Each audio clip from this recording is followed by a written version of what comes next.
Students हम discuss करेंगे important news के बारे में। First news is regarding the Russia Ukraine conflict के पर्सपेक्टिव से है। स्टूडेंट्स, रसिया यूक्रेन के जो कन्फ्लिक्ट है उनको रिजोल्व करने के रिगार्डिंग में यूक्रेन के जो मिनिस्टर हैं इंडिया का विजिट के लिए आए थे, उनके द्वारा यहाँ पे जो पीस फॉर्मूला है उसके पर्सपेक्टिव से जो डिस्कशन है उसको कैरी आउट किया गया कि कैसे जो रसिया यूक्रेन के जो कॉन्फ्लिक्ट्स हैं उनको रिजोल्व करते हुए उन एरियाज़ के अंदर जो पीस है उसको इस्टेब्लिश किया जा सके। इंडिया का जो एक इम्पोर्टेंट रोल है पीस के इस्टेब्लिशमेंट के रिगार्डिंग में, उसके बारे में भी यहाँ पे जो डिस्कशन है उसको कैरी आउट किया गया है। यूक्रेन के जो मिनिस्टर हैं उनके द्वारा एक्सपेक्ट किया गया है कि जो नेक्स्ट मंथ यहाँ पे एक पीस प्रोसेस के ही पर्सपेक्टिव से एक मीटिंग है उसको ऑर्गेनाइज किया जाएगा स्विट्जरलैंड के अंदर में। तो वहाँ इंडिया के द्वारा जो इम्पोर्टेंट रोल है उसको प्ले किया जाए जिससे कि रसिया यूक्रेन का जो कॉन्फ्लिक्ट है वो यहाँ पर रिजोल्व हो सके और पीस का वहाँ पे जो इस्टेब्लिशमेंट है वो देखने के लिए मिले। स्टूडेंट्स, अगर हम इंडिया का जो रोल है उसके बारे में डिस्कस करें, इंडिया का जो रोल है पीस के इस्टेब्लिशमेंट के रिगार्डिंग में, तो आप देखिए कि जस्ट आफ्टर द इंडिपेंडेंस के बाद में 1950s का वो समय है जब कोरियन वॉर का जो सिचुएशन है वो आपको देखने के लिए मिलता है। तो कोरियन वॉर का जो समय है उस दौरान इंडिया के द्वारा एक इम्पोर्टेंट रोल प्ले किया गया कि वहाँ पे जो पीस है उसको इस्टेब्लिशमेंट के करने के रिगार्डिंग में। अगर हम बात करें स्टूडेंट्स 1960s के समय में, तो आप देखिए कि 1960s के समय में जो वर्ल्ड है 2 ब्लॉक्स के अंदर में डिवाइड था। इंडिया के द्वारा किसी भी ब्लॉक को यहाँ पे नहीं चूज करते हुए जो नॉन अलाइनमेंट मूवमेंट है उसको इस्टेब्लिश किया गया जिससे कि जो न्यू इंडिपेंडेंट कंट्रीज है उनके द्वारा यहाँ पे एक अपना जो मूवमेंट है उसको कैरी आउट किया जा सके। इसके अलावा स्टूडेंट्स, अगर हम यूनाइटेड नेशन का जो पीस कीपिंग फोर्सेज हैं उनके बारे में अगर हम डिस्कस करें, आप देखिए कि जो पीस कीपिंग फोर्सेज हैं उनको ब्लू हेलमेट के नाम से भी जाना जाता है। तो इंडिया के द्वारा मैक्सिमम जो कन्फ्लिक्टेड कंट्रीज है वहाँ पे अपना जो पीस कीपिंग फोर्सेज है उनको सेंड किया गया है पीस के इस्टेब्लिशमेंट के रिगार्डिंग में। अपने जो नाइबर कंट्रीज है वहाँ पे भी कोई कन्फ्लिक्ट का सिचुएशन हुआ है, कोई ह्यूमैनिटेरियन क्राइसिस का सिचुएशन क्रिएट हुआ है, इंडिया के द्वारा हमेशा ये फर्स्ट रेस्पोंडेंट के रूप से जो हेल्प है उसको सेंड किया गया है उन एरियाज़ के अंदर में। इसके अलावा स्टूडेंट्स, अगर हम पीस के ही रिगार्डिंग में इंडिया का और भी इम्पोर्टेंट रोल के बारे में डिस्कस करें, तो आप देखिए कि हमारा जो डीपीएसपी है, directive principle of state policy, उसका आपको आर्टिकल 51 है उसके बारे में जानकारी होनी चाहिए कि आप देखिएगा आर्टिकल 51 जो डीपीएसपी का पार्ट है वो आप देखिए कि गवर्नमेंट के लिए डीपीएसपी क्या है, गाइडलाइंस हैं। जब भी यहाँ पे जो रूल्स को फ्रेम किया जाएगा तो उनको ऐसे ध्यान में रखते हुए रूल्स है उनको फ्रेम किया जा सकता है। आर्टिकल 51 के अंदर जो पीस के इस्टेब्लिशमेंट के रिगार्डिंग में इंटरनेशनल इस तरीके के जो एग्रीमेंट्स हैं उनको यहाँ पे इस्टेब्लिश करना है जिसके भी पीस का इस्टेब्लिशमेंट को कैरी आउट किया जा सके। नेक्स्ट अगर हम बात करें स्टूडेंट्स आर्टिकल 352 के पर्सपेक्टिव से, आप देखिएगा आर्टिकल 352 किसके रिगार्डिंग में है। यहाँ पे इस आर्टिकल के अंदर में जो कैबिनेट वर्ड के बारे में हम रीड करते हैं उसको एकमात्र इसी आर्टिकल के अंदर मेंशन किया गया है। 44th कॉन्स्टिट्यूशन अमेंडमेंट एक्ट के बाद में जो कैबिनेट वर्ड है उसको इंसर्ट किया गया था आर्टिकल 352 के अंदर में। यहाँ पे आपको इमरजेंसी के रिगार्डिंग में जो प्रोविजंस है वो देखने के लिए मिलते हैं। इंडिया ने कभी भी आर्टिकल 352 के अंदर जब इमरजेंसी को इम्पोज किया है तो कभी भी किसी दूसरे कंट्री के ऊपर अटैक करने वाली सिचुएशन के अंदर में जो इमरजेंसी है उसको नहीं इम्पोज किया है। आप देखिएगा आर्टिकल 352 के अंदर में जो किसी भी कंट्री के ऊपर जब अटैक किया जाए जिसको कि एक्सटर्नल इमरजेंसी का जो सिचुएशन है उसके रूप से बताया गया है, तो इंडिया के द्वारा कभी भी आपको किसी भी नाइबर कंट्री के ऊपर में अटैक है वो नहीं देखने के लिए मिलता है या वर्ल्ड के किसी भी पार्ट के अंदर जो अटैक है वो नहीं देखने के लिए मिलेगा। इंडिया के द्वारा जब भी आर्टिकल 352 के थ्रू में जो इमरजेंसी है उसको इम्पोज किया गया है तो वो आपको देखने के लिए मिलता है। बाहर से किसी कंट्री के द्वारा इंडिया के ऊपर अटैक किया गया है तो इंडिया के द्वारा उसको डिफेंड करने के पर्सपेक्टिव से या अपना जो टेरिटोरियल सॉवरेनिटी है उसको डिफेंड करने के रिगार्डिंग में उसको इम्पोज किया है। तो ये इंडिया के एक इम्पोर्टेंट रोल है यहाँ पे पीस के इस्टेब्लिशमेंट के रिगार्डिंग में आपको देखने के लिए मिलता है। कोरियन वॉर का सिचुएशन हो, नॉन अलाइनमेंट मूवमेंट का समय हो, कोल्ड वॉर के दौरान में यूएन पीस कीपिंग फोर्सेज हो, जो इंडिया के द्वारा काफ़ी कुछ फोर्सेज हैं वो सेंड की जाती हैं। आर्टिकल 352 के अंडर में कभी भी किसी कंट्री के ऊपर जो अटैक के बारे में मेंशन है वो आपको नहीं देखने के लिए मिलता है। और इसके अलावा डीपीएसपी का जो 51 है जो बेसिकली बताता है कि हमको पीस के इस्टेब्लिशमेंट के ही रिगार्डिंग में जो पॉलिसीज़ हैं उनको यहाँ पे कैरी आउट करना है। तो अगर हम बात करें स्टूडेंट स्विट्जरलैंड के रिगार्डिंग में, आप देखिए कि नेक्स्ट मंथ जहाँ पे पीस के प्रोसेस के रिगार्डिंग या पीस फॉर्मूला के पर्सपेक्टिव से जो मीटिंग है वो ऑर्गेनाइज होगा। स्विट्जरलैंड रिसेंटली और न्यूज़ के अंदर में था स्टूडेंट्स इंडिया के पर्सपेक्टिव से इंडिया ने रिसेंटली जो यूरोपियन फ्री ट्रेड एग्रीमेंट के जो कंट्रीज हैं, यूरोपियन फ्री ट्रेड एसोसिएशन के जो कंट्रीज हैं, यूरोपियन फ्री ट्रेड एसोसिएशन के जो कंट्रीज हैं उनके साथ में एक एग्रीमेंट है वो इंडिया के द्वारा साइन किया गया था। आप देखिए उस एग्रीमेंट के अंदर प्रॉमिस किया गया था कि इंडिया के अंदर काफ़ी कुछ जो इन्वेस्टमेंट है वो देखने के लिए मिलेगा। आने वाले काफ़ी सारे सालों के अंदर में जो यहाँ पे एम्प्लॉयमेंट है उसको भी यहाँ पे जनरेट किया जाएगा इस एग्रीमेंट के थ्रू में। तो वहाँ पे भी जो स्विट्जरलैंड है उसका मेंशन था, जो फ्री ट्रेड एसोसिएशन के जो कंट्रीज है जिनके साथ में इंडिया के द्वारा यहाँ पे एक एग्रीमेंट है उसको साइन किया गया था। रिसेंटली न्यूज़पेपर के अंदर ही मेंशन था। स्विट्जरलैंड के बारे में अगर हम डिस्कस करें तो आपको एक लैंडलॉक्ड कंट्री है, आपको एक लैंडलॉक्ड कंट्री है वो ये आपको देखने के लिए मिलता है। इसके अलावा स्टूडेंट्स आप देखिए कि ऑस्ट्रिया नाम का जो कंट्री है, फ्रांस है, इटली है, लिंचेनस्टाइन है, इसके अलावा जो जर्मनी है, उन कंट्रीज़ के द्वारा इसको अराउंड में सराउंड किया गया है। इसके जो नाइबर कंट्री हैं वो सिचुएटेड हैं। स्विट्जरलैंड का अगर आपको लोकेशन नहीं पता है तो एक बार ज़रूर से देख लेना स्विट्जरलैंड के बारे में, क्योंकि काफ़ी कुछ इसके जो सिटीज़ हैं वो आपको न्यूज़ के अंदर देखने के लिए मिलते हैं। काफ़ी सारे जो इंटरनेशनल ऑर्गेनाइजेशंस हैं उनके जो हेडक्वार्टर हैं वो भी वहाँ पे सिचुएटेड हैं। नेक्स्ट अगर हम बात करें स्टूडेंट्स यहाँ पे उत्तर प्रदेश के पर्सपेक्टिव से, उत्तर प्रदेश के प्रिजन के अंदर में एक politician as well as the उनका रॉबिन हुड का जो इमेज है वो भी आपको देखने के लिए मिलता है। तो आप देखिए कि वो पर्सन है, उनका प्रिजन के अंदर में किसी रीजन्स की वजह से वहाँ पे डेथ हुआ है। तो उसी के रिगार्डिंग में यहाँ पे हाई जो इंक्वायरी है, उसके हाई जो लेवल का इंक्वायरी है उसके बारे में डिस्कस किया गया है। हमारे एग्जाम के पर्पज़ से क्या इंपॉर्टेंट है, एग्जाम के पर्पज़ से इंपॉर्टेंट है, एक तो आपको जब भी प्रिजन के बारे में मेंशन किया जाता है आपको यहाँ पे ज़रूर से पता होना चाहिए कि prison as a state list के अंदर में मेंशन आपको देखने के लिए मिलता है। आप देखिए कि जो सेंट्रल गवर्नमेंट है उनके द्वारा जो मॉड्यूल है उसको भी प्रिपेयर किया गया था प्रिजन के पर्सपेक्टिव से 2016 के समय में, कि एक एज ए मॉड्यूल के रूप से किस तरीके से हमारी जो जेल है उनको कंस्ट्रक्शन को कैरी आउट किया जा सके, उनके अंदर सिक्योरिटी के रिगार्डिंग में सर्विलेंस के पर्सपेक्टिव से कौन कौन से प्रोसीजर हैं उनको अडॉप्ट करना है, वो सब के बारे में जो मेंशन है 2016 के समय में मिनिस्ट्री ऑफ होम अफेयर्स का जो मॉड्यूल है उसके थ्रू में आपको देखने के लिए मिलता है। प्रिजन के ही पर्सपेक्टिव से 2023 का जो हमारा प्रीलिम्स का एग्ज़ाम है उसके अंदर एक क्वेश्चन भी पूछा गया था कि प्रिजन जो है स्टेट लिस्ट के अंदर है या नहीं है।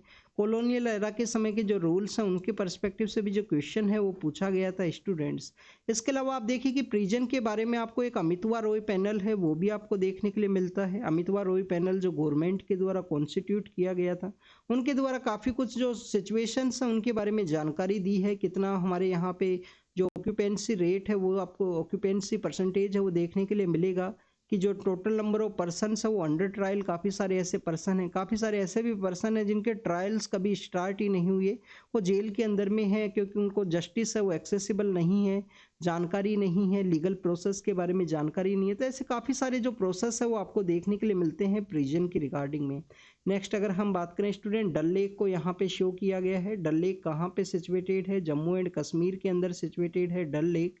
क्या ये रामसर साइट है स्टूडेंट्स? तो आपको पता होना चाहिए कि डल लेक जो है वो एक रामसर साइट के रूप से आपको नहीं देखने के लिए मिलता है, और जम्मू एंड कश्मीर का सेकंड लार्जेस्ट लेक के रूप से ये वहाँ पे सिचुएटेड है। तो फर्स्ट कौन सा लेक है स्टूडेंट्स? फर्स्ट जो लार्जेस्ट लेक है वो आपको वूलर लेक है वो देखने के लिए मिलता है। डल लेक का जो लोकेशन है उसके बारे में अगर हम डिस्कस करें तो स्टूडेंट जो निसात बाग है, निसात बाग के अलावा आप देखिए कि जो आपको वहाँ पे शालीमार बाग है उसका जो लोकेशन है इस डल लेक के आसपास ही सिचुएटेड है। मुगल एरा के समय में हमारा जो मेडिवल हिस्ट्री है उस समय में जहांगीर के द्वारा जो निसात बाग हैं, जो शालीमार बाग है, उनका जो कंस्ट्रक्शन वहाँ पे कैरी आउट किया गया। अपोजिशन का जो पॉलिटिकल पार्टी है उनके द्वारा यहाँ पे जो टैक्स के उनके कुछ बैंक अकाउंट्स हैं उनको इनकम टैक्स अथॉरिटी के द्वारा सीज भी किया गया था, कुछ नोटिस भी दिए गए हैं, तो उसी के पर्सपेक्टिव से है। पॉलिटिकल न्यूज़ है, हमारे एग्जाम के पर्पज़ से इम्पोर्टेंट नहीं है। नेक्स्ट अगर हम बात करें स्टूडेंट फिजिकल डेफिसिट के बारे में है।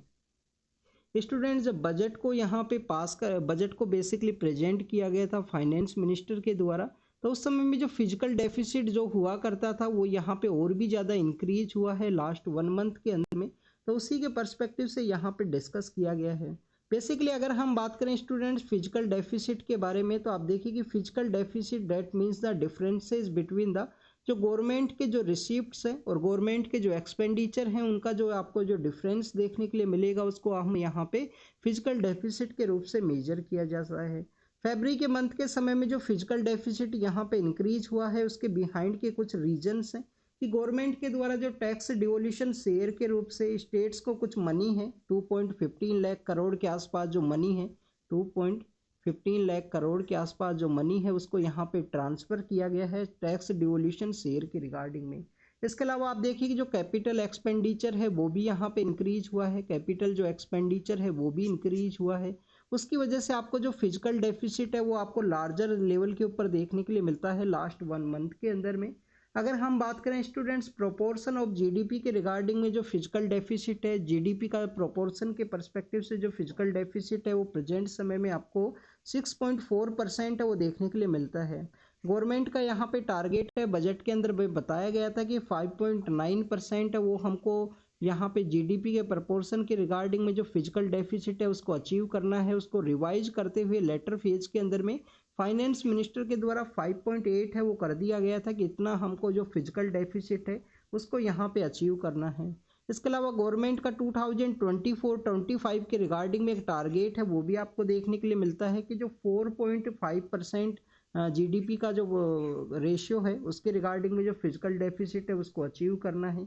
अभी यहाँ पे जो फिजिकल डेफिसिट है वो हायर क्यों है, आप देखिए कि मानसून का फेलियर हुआ था, प्राइवेट इन्वेस्टमेंट है वो कम रिसीव हुआ है, और भी काफ़ी कुछ आपको रीजंस है वो देखने के लिए मिलते हैं फिजिकल डेफिसिट का हायर के रिगार्डिंग में।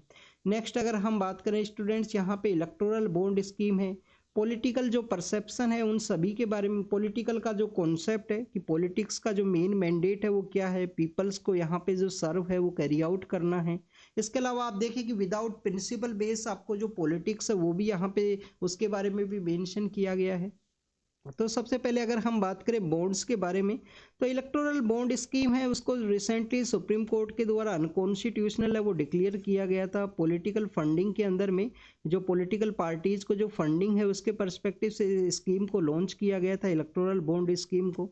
आप देखिए कि उसी को यहाँ पे अनकॉन्स्टिट्यूशनल सुप्रीम कोर्ट के द्वारा डिक्लेयर किया गया कि वोटर्स को यहाँ पे अधिकार है कि जो इलेक्टोरल बॉन्ड स्कीम के थ्रू में जो पॉलिटिकल पार्टीज को डोनेशन रिसीव हुआ है उसके बारे में। स्टूडेंट्स, इलेक्टोरल बॉन्ड स्कीम के अंदर में आपको कॉरपोरेट ऑर्गेनाइजेशंस के थ्रू में जो कैपिंग हुआ करता था कि प्रॉफिट का इतना परसेंट है वो उसको यहाँ पे जो डोनेशन है वो कैरी आउट कर सकते हैं, वो बेसिकली यहाँ पे जो प्रॉफिट मेकिंग कंपनीज का जो परसेंटेज है उसको रिड्यूस कर दिया गया था, उसको रिमूव कर दिया गया था गवर्नमेंट के द्वारा अमेंडमेंट्स के थ्रू में इलेक्टोरल बॉन्ड स्कीम के अंदर में। तो उसी के रिगार्डिंग में कंसर्न है उसको भी रेज किया गया था कि काफ़ी सारी यहाँ पे जो सेल कंपनीज है वो क्रिएट हो सकती हैं, उनके द्वारा आप देखिए कि लॉस मेकिंग वो कंपनी रहेंगी, कंटिन्यूस लॉस के अंदर रहेंगी, बट गवर्नमेंट को जो डोनेशन है या जो अथॉरिटी पॉलिटिकल अथॉरिटीज है उनको डोनेशन है वो यहाँ पे कैरी आउट किया जा सकता है। तो इन्हीं सभी को देखते हुए हमारे सुप्रीम कोर्ट के द्वारा इसको नल एंड वॉइड के रूप से एज ए अनकॉन्स्टिट्यूशनल यहाँ पे डिक्लेयर किया गया है। अब अगर हम बात करें पॉलिटिकल प्रिंसिपल्स के बारे में, तो आप देखिए कि काफ़ी कुछ ऐसे एरियाज हैं उसके बारे में यहाँ पे डिस्कस किया गया कि पॉलिटिकल फंडिंग है जिसके अंदर ब्लैक मनी है उसको भी यूज किया जा सकता है, जो मनी है जो टैक्सेबल नहीं है उसको सर्कुलेशन के पर्सपेक्टिव से यहाँ पे यूज किया जा सकता है, ऐसे कंसर्न्स यहाँ पे रेज किए गए हैं। पॉलिटिक्स अनडेमोक्रेटिक के बारे में बताया गया कि यहाँ पे जो पैच वर्क का जो आपको कॉन्सेप्ट है वो इस इलेक्टोरल बॉन्ड स्कीम के थ्रू में देखने के लिए मिलता है। और आप देखिए कि जो पॉवर्टी है, इलनेस का जो कॉन्सेप्ट है, अनएम्प्लॉयमेंट है, एजुकेशन का जो परसेंटेज है कि यहाँ पे प्रॉपर क्वालिटी एजुकेशन है वो पुअर पर्सनस को अवेलेबल नहीं है। तो इन सभी के अंदर में अच्छे से यहाँ पे जो ध्यान नहीं देने की वजह से गवर्नमेंट्स के द्वारा ये जो कंप्लीट मार्केट है, जैसे कि पॉवर्टी का जो सेक्टर है, गरीबी का जो सेक्टर है, इलनेस के रिगार्डिंग में आप देखिए कि जो प्राइवेट हॉस्पिटल्स हैं उनका जो ओपनिंग है वो आपको देखने के लिए मिलता है। एजुकेशन के अंदर जो ध्यान नहीं दिया गया इसकी वजह से आप देखिए कि आपको जो प्राइवेट स्कूल्स हैं वो आपको देखने के लिए मिलती हैं, बट ये जो पुअर पर्सन है उसके लिए अफोर्डेबल नहीं है। तो उसी के रिगार्डिंग में गवर्नमेंट का जो रिस्पॉन्सिबिलिटी है या पॉलिटिकल जो डिस्कोर्स है उसका जो प्रिंसिपल्स है उसके बारे में यहाँ पे डिस्कस किया गया है। इसी के अंदर बताया गया है कि annual status of education report है वो रिसेंटली रिलीज हुआ था, उसके अंदर में 40% जो चिल्ड्रंस हैं 14 to 18 के एज का, जिनको यहाँ पे बेसिक जो न्यूमरेसी है, बेसिक जो अंडरस्टैंडिंग है उसके बारे में जानकारी नहीं है कि किस तरीके से जो रीडिंग है उसको कैरी आउट करना है। तो स्टूडेंट्स, आपको एक गांधीयन प्रिंसिपल है वो भी देखने के लिए मिलता है। गांधी जी के द्वारा 7 सिन है उनके बारे में मेंशन किया गया था कि 7 यहाँ पे सिन है। और 2016 के समय में यूपीएससी के द्वारा मेंस के अंदर ये क्वेश्चन भी पूछ लिया गया था एथिक्स के पेपर के अंदर में कि महात्मा गांधी के जो 7 सिन उनके द्वारा मेंशन किए गए थे वो कौन कौन से सिन्स हैं। तो उसके अंदर पॉलिटिक्स विदाउट द प्रिंसिपल का जो पॉलिटिक्स है उसको भी यहाँ पे काउंट किया गया है।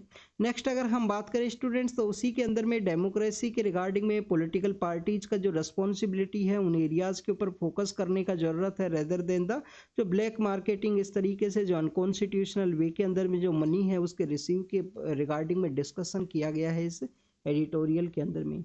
Director general of civil aviation है, आप देखिए कि यहाँ पे उनके द्वारा कुछ गाइडलाइंस है उनको इश्यू किया गया था।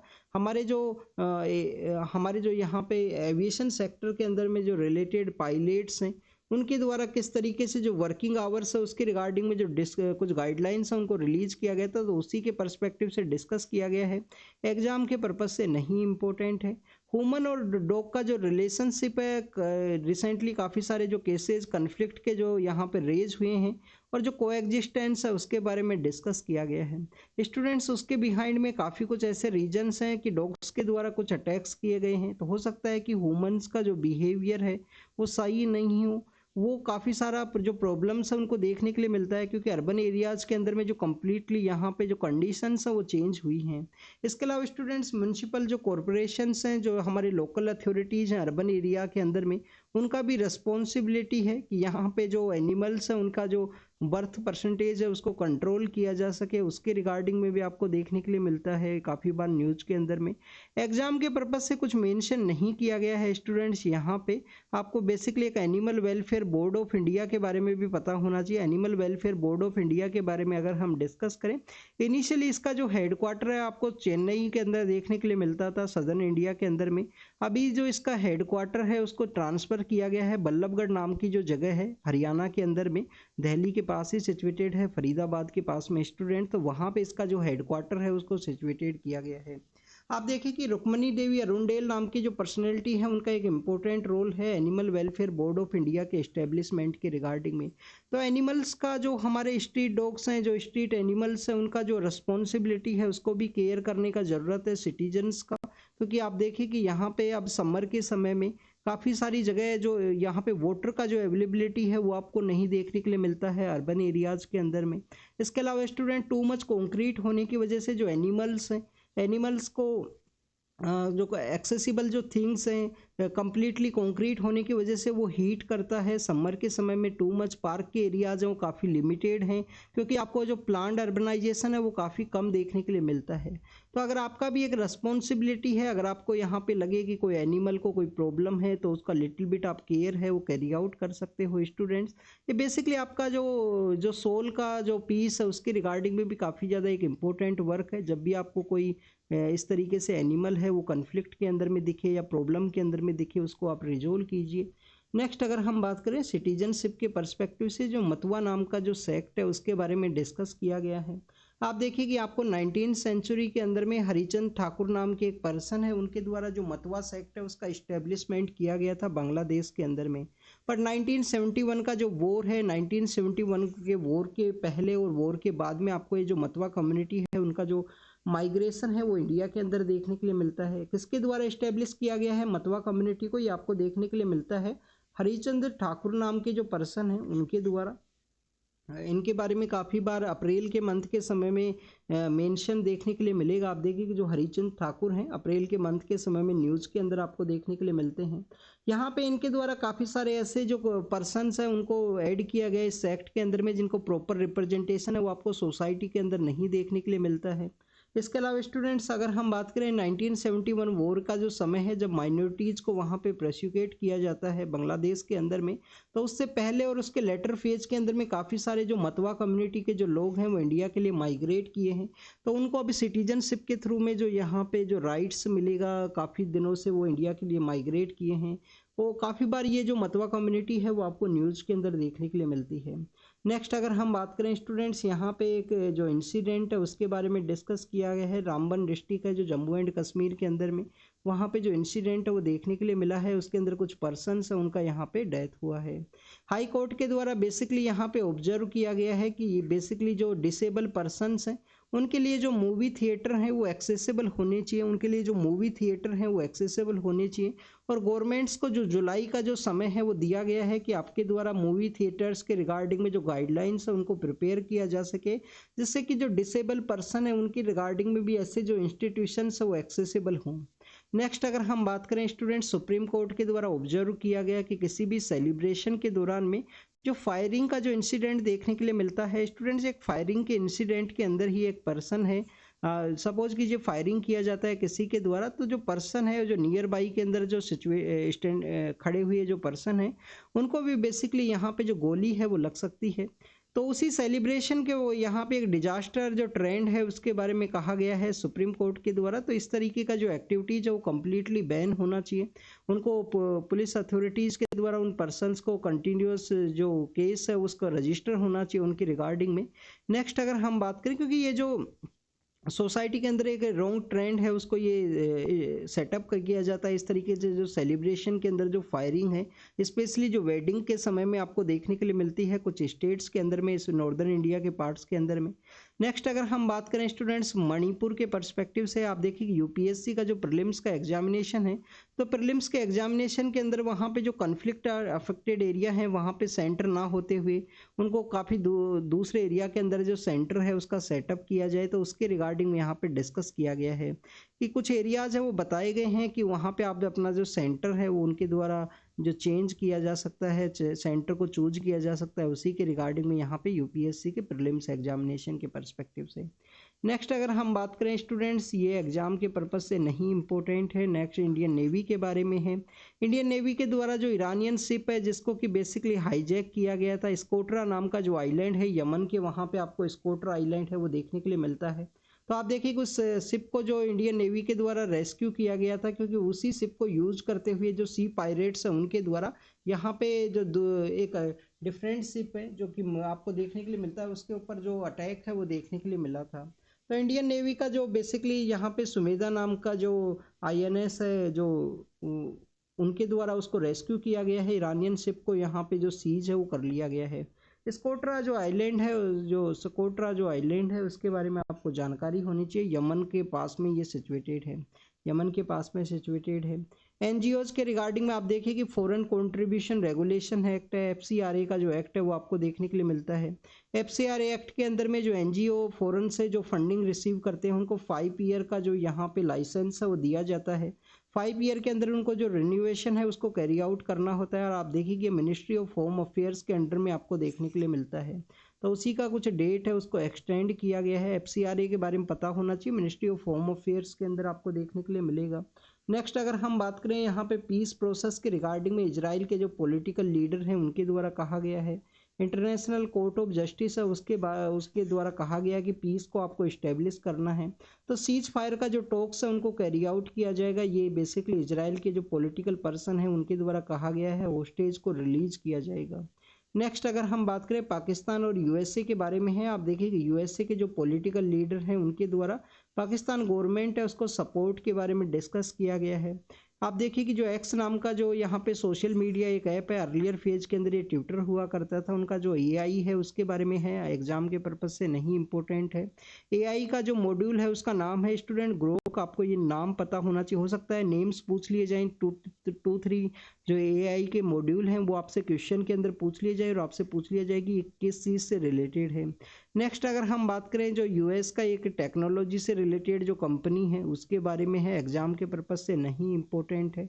सॉरी स्टूडेंट्स, यूएसए से नहीं, चाइना का जो टेक्नोलॉजी कंपनी है उसके बारे में है। आप देखिए कि इजराइल के द्वारा सीरिया के अंदर जो अटैक है वो किया गया है, सीरिया का जो एक सिटी है अलेप्पो नाम का जो सिटी है उसके अंदर जो अटैक है वो आपको देखने के लिए मिला है। अगर हम सीरिया और इजराइल के पर्सपेक्टिव से डिस्कस करें स्टूडेंट्स, तो आपको देखने के लिए मिलेगा कि 1967 के समय में जो गोलन हाइट्स का जो एरिया है, जो गोलन हाइट्स का जो एरिया है उसको बेसिकली यहाँ पे सीरिया के द्वारा, सीरिया का जो एरिया का हुआ करता था उसको इजराइल के द्वारा अनेक्स किया गया था और कभी भी इसको रिटर्न नहीं किया गया है। गोलन हाइट्स जो आपको सीरिया का देखने के लिए मिलता है। लेबनान का जो हजीबुल्ला नाम का जो एक इंसर्जेंट ऑर्गेनाइजेशन है, उसके जो पर्सन है उनका प्रेजेंस की वजह से इजराइल के द्वारा इस तरीके का जो अटैक है वो कैरी आउट किया गया है। रशियन अथॉरिटीज़ के द्वारा कीव के ऊपर में जो फुल जो अटैक्स हैं वो यहाँ पे इंक्रीज किया गया है। और आप देखिए कि इसका जो पीस प्रोसेस है उसके पर्सपेक्टिव से इनके जो मिनिस्टर्स हैं वो बेसिकली इंडिया का विजिट के लिए आए थे, जिसको कि हमने फर्स्ट न्यूज़ के अंदर डिस्कस किया। तो this is all the information related to the today's newspaper. Aleppo नाम का जो एरिया है वो आपको पता होना चाहिए कि ये आपको सीरिया के अंदर में सिचुएटेड है। तो आपको इन एरियाज से रिलेटेड जो क्वेश्चन है वो भी पूछ लिए जाते हैं यूपीएससी के द्वारा। तो आप इसको रीड कीजिए, रिवाइज कीजिए, जो भी इंफॉर्मेशन आपको मिला हो उसको नोट डाउन कीजिए। Thank you students, thank you very much.